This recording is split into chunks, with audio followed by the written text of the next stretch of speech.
J'ai toujours été porté dans ce métier par à la fois ses racines rurales, agricoles, et la volonté d'apporter cette contribution dans quelque chose qui me semble clé. L'altruisme, le partage, le collectif. Quand on les retrouve au travail, on ne se pose pas de questions, en fait, on fonce parce qu'on est en accord avec les valeurs de l'entreprise.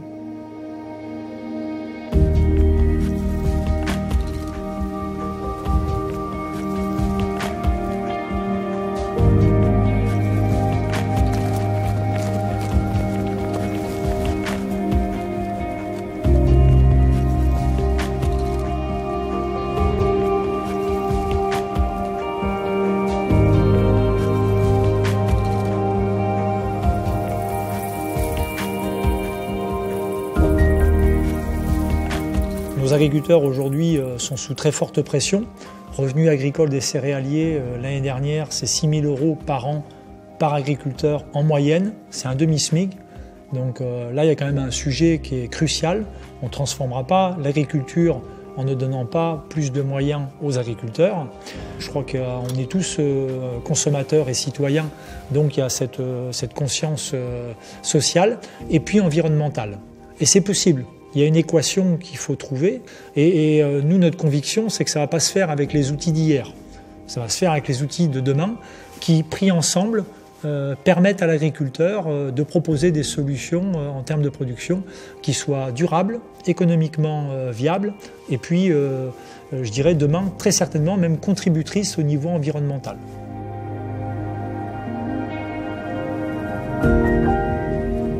L'idée, c'est de se dire on a sans doute investigué beaucoup de choses.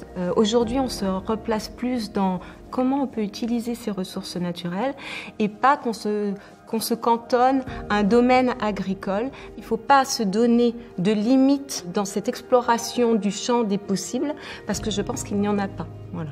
Ce virage qui a été pris par le groupe il y a une dizaine d'années vers les biosolutions, j'imagine, et c'est mon cas personnellement, que c'est quelque chose qui fédère parce qu'on est de plus en plus sensible, je dirais, à la préservation de l'environnement. De Sangos, c'est quand même un groupe ancré, je dirais, dans une région plutôt agricole.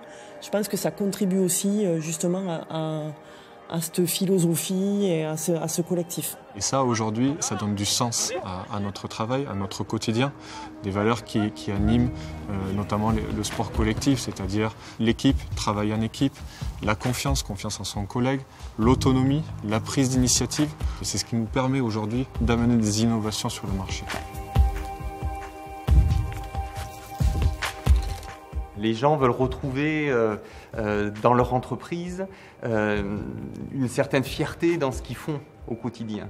Veulent être sûrs que ce qu'ils font, c'est bien.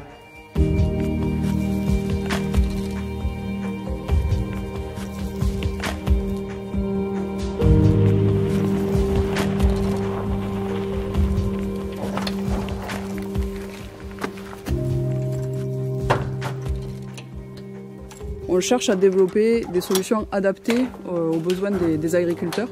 Alors ça peut être des solutions typiquement des produits, mais également tout ce qui va être service ou tous les outils qui vont permettre aux agriculteurs d'appliquer et de s'inscrire dans une agriculture positive et durable. Notre objectif, c'est vraiment de rester connecté avec les attentes des agriculteurs, des utilisateurs. Et ces attentes-là, je veux dire, on ne peut pas les deviner depuis le bureau. Il y a une forte volonté de la part de Sangos de pouvoir être connecté justement aux utilisateurs, à leurs problématiques, à leurs questions. Chacun amène finalement sa part de vérité et c'est ensemble qu'on peut construire l'offre qu'on propose aujourd'hui. Ça fait partie en fait de notre mission qu'on a repositionnée il y a quelques années, donc un projet d'entreprise avec deux piliers, donc la nutrition et la protection des plantes. Mais dans ces deux piliers, on a décidé en fait de proposer des systèmes alternatifs en agriculture avec la nutrition des plantes comme base, ce qui semble pour nous le premier pilier, et ensuite la protection des plantes, mais avec des solutions naturelles. c'est vraiment d'accompagner la transformation des filières agricoles. Donc quand on dit ça, ça veut dire d'abord s'adresser au niveau du client final, aux agriculteurs. Et puis ensuite, évidemment, on va aussi s'adresser aux distributeurs, coopératives et négociants. Et puis on va aussi s'adresser évidemment à la filière. Parce que la destination des produits des agriculteurs, c'est ce qu'on a dans nos assiettes, les fruits, les légumes, les céréales. Donc en fait, c'est cet ensemble de chaînes où DeSangos intervient en proposant ces solutions alternatives. Je pense que la meilleure façon de pouvoir motiver une majorité de personnes, c'est déjà d'être dans la didactique, c'est-à-dire d'expliquer les choses posément. Sur notre gamme anti-limaces, nous avons une gamme 100% biosolutions. Quand on veut porter ces gammes-là sur le marché, ça demande beaucoup de pédagogie, d'explication, d'accompagnement. Et on vient en appui, notamment en réalisant des démonstrations au champ, mais aussi des formations en salle ou des e-formations. Donc on utilise une panoplie d'outils pour faire évoluer les pratiques des agriculteurs et tourner les agriculteurs vers les biosolutions. Bon, on avait à peu près la même lignée, c'est-à-dire essayer de s'améliorer mieux et dans le sens du vivant, quoi. Moins pénaliser toute la vie du sol, quoi. Est-ce que j'ai des limaces dans ma parcelle? Est-ce que je dois traiter? L'objectif pour nous aujourd'hui, c'est vraiment d'amener des outils qui permettent à l'agriculteur de faire ses choix par rapport à son contexte de production. Et au final, donc, voilà, intégrer des notions de rentabilité, de compétitivité pour les exploitations agricoles. Mieux conduire nos cultures, quoi. Si ces solutions ne sont pas pratico-pratiques ou envisageables ou qu'elles ne leur donnent pas le résultat escompté, on peut comprendre leur réticence. Thierry, rappelle-moi où est le sud ici. Là. Tu vois le soleil? Allez.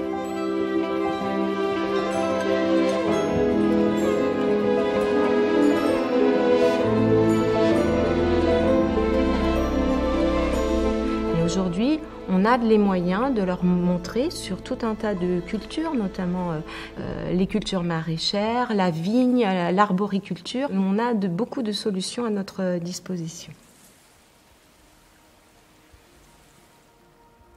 On ne peut pas d'un côté croire dans cette transition sur l'agroécologie et puis ne pas être ambitieux au niveau de DeSangos alors que c'est notre positionnement stratégique. Là, le projet d'entreprise il s'est installé définitivement sur les biosolutions, donc des solutions naturelles. Et aujourd'hui, DeSangos, c'est 280 millions de chiffre d'affaires, un effectif de 830 salariés au niveau global. Et une position internationale puisque sur les 280 millions, cette année, 200 millions environ vont être réalisés sur la partie internationale. Bon, la répartition aujourd'hui, c'est environ 500 salariés en France, avec le siège évidemment et beaucoup d'activités de R&D. Donc le reste des équipes sur le Brésil avec une centaine de collègues, aux États-Unis 100 collaborateurs, autant en Espagne. En 2009, le chiffre international était de 20 millions, il est aujourd'hui de près de 200, donc c'est environ une multiplication par 10 de l'activité internationale en une dizaine d'années. Donc on est sur des croissances qui sont maintenant assez bien installées. On se projette à plus de 400 millions d'euros sur notre plan à 5 ans, mais ça représente, je pense, quelque chose de tout à fait à la fois ambitieux mais raisonnable par rapport aux attentes de transformation de l'agriculture. Elle est fortement impulsée par la société civile notamment, mais pas que.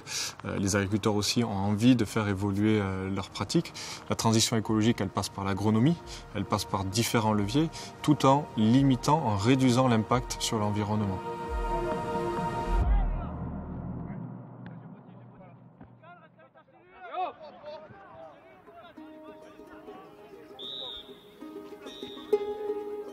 Si on est seul, on n'avance pas, donc je pense que c'est important du coup d'avoir des relations avec ses collègues qui soient franches, honnêtes, mais dans la confiance, et c'est comme ça qu'on arrive à avoir un collectif, créer du lien entre les gens et fédérer. En 1989, c'est la date à laquelle l'entreprise a été rachetée par ses salariés. On a fait ce qui à l'époque s'appelait un RES, rachat d'entreprise par les salariés. Et à cette année-là, donc 83 salariés de l'époque ont racheté 51% du capital de l'entreprise. Et c'est encore une fois aussi un message sur le fait de donner, d'augmenter en tout cas, le pouvoir que peuvent avoir les collaborateurs dans les différents choix que vont effectuer l'entreprise. Aujourd'hui, les salariés détiennent 75% du capital. Chez DeSangos, la prime d'intéressement qui peut être réinvestie dans les actions de l'entreprise, elle est égalitaire. quelle que soit sa fonction, on touche la même. Donc ça, c'est quand même un des fondamentaux de l'actionnariat salarié, et ça a développé ces valeurs de collectif quand même, ces valeurs aussi de délégation, d'autonomie. On a tous une espèce de mission entrepreneuriale. Même encore aujourd'hui, après 4 mois de recul, ce qui est très peu, on se sent attendu, écouté, protégé. Au-delà de nos biosolutions, on n'a pas que ça en tête non plus, on a en tête comment est-ce que l'entreprise peut contribuer positivement dans le tissu local.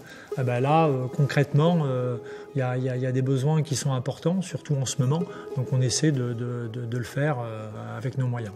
Et ces valeurs, on les porte, je crois, individuellement et on les exprime au quotidien par notre façon de travailler, une façon très investie, passionnée. Et puis après, ces valeurs personnelles qui peuvent s'exprimer au sein de l'entreprise. Moi, je trouve que c'est réellement une chance de pouvoir se retrouver dans cette famille.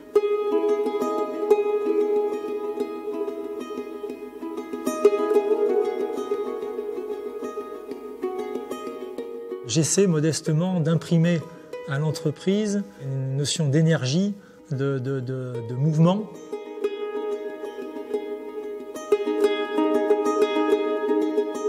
C'est cet état d'esprit d'avancer, d'oser, de prendre des risques qui font que quand on passe le seuil de la porte de 200 gosses, en tout cas c'est ce qu'on essaie de promouvoir, on a quand même le sentiment de travailler dans une entreprise un peu différente.